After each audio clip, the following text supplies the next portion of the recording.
We're Not Wizards review of Blitzkrieg from PSC Games. I'm a bit of a doer when it comes to learning games. As I get older, I find my ability to read through a swath of information, retain it, and then put it into practice becomes more difficult. I find myself second-guessing more and more often I end up learning on the job, with the pieces laid out in front of me. It means that most of my first games can be labelled as messy endeavours, and I'm not actually switching the fun switch on, sometimes until the second game. But as I get more involved in the critiquing of games, I've become very aware that I'm assessing learning the game as part of the overall process. Fun with bucket loads of additional work can be as tiring as a day job, and sometimes I want the simple immediacy of entertainment now.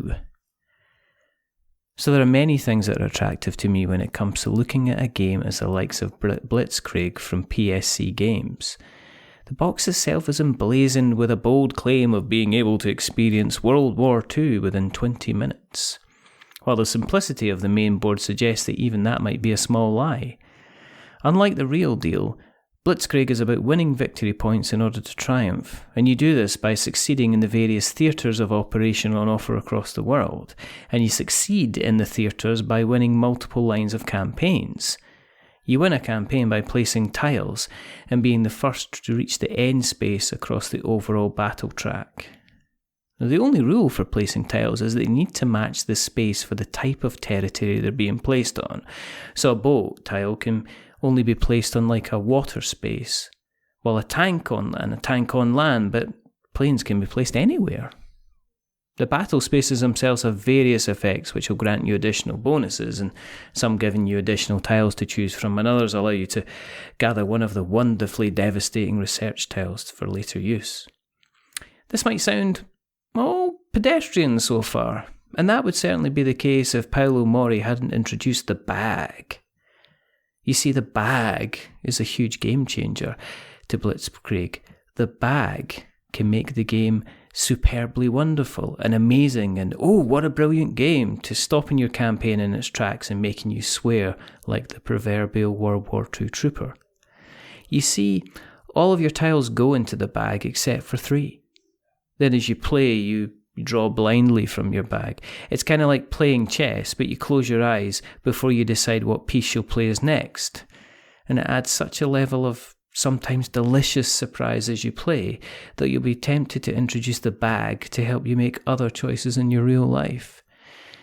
Yes, I'm celebrating random choice. Yes, you'll just have to get over it. There's something fun about having to react to the changing situation based on what you have in front of you, instead of trying to plan 6 moves in advance.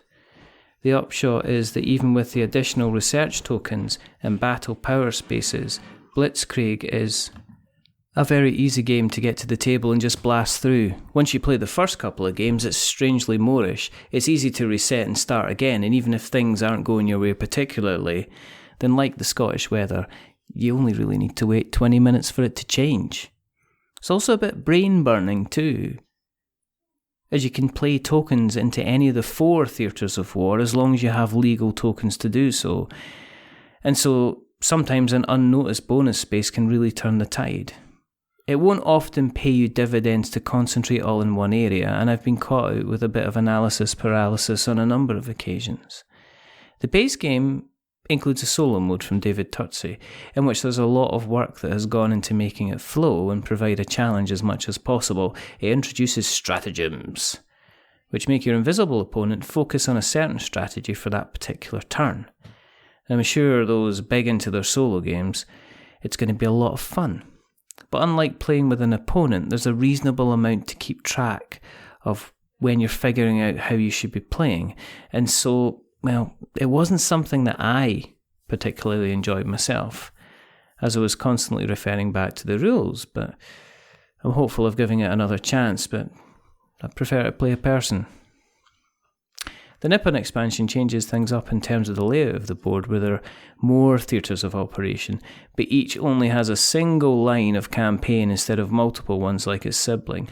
The main difference being that the winner of each campaign has the choice to decide which of the other theatres is going to be opened up in play, and has a chance to gain a slight advantage going forward. It's an interesting take on the main game, and it leads to one or two extra strategic decisions. Funnily enough, it's also the map the quickest wins and defeats took place. The beginning campaigns are skewed towards sea spaces, so the first time I played the expansion, my opponent had 3 tank tokens, and so was unable to play at all, thus throwing the match. A couple of plays later on with a different opponent had one more outcome where I just could not lay a tile. The bag giveth, and the bag taketh away. It's the only time the luck of the draw lucked out, but the Nippon expansion is a fun variant on the main game and can also be played in solo mode as well. There's a wonderful purity to Blitzkrieg, where the strategy on offer sneaks up on you without pushing it down your throat, and you'll find yourself cursing decisions you made with minutes of secretly punching the air in joy as you realise you've played a move to take you to victory. For those looking for something short and very sweet, you'd better book some time at the dentist, because there's a chance Blitzkrieg is going to be a favourite dish on your table. We were sent a copy of Blitzkrieg from PSC Games. It's fair to say we were not paid for this review, but must point out that David Turtsey and Nick Shaw have appeared on a podcast back in 2018, which was entitled Welcome to Dino World and Alley Cat Games.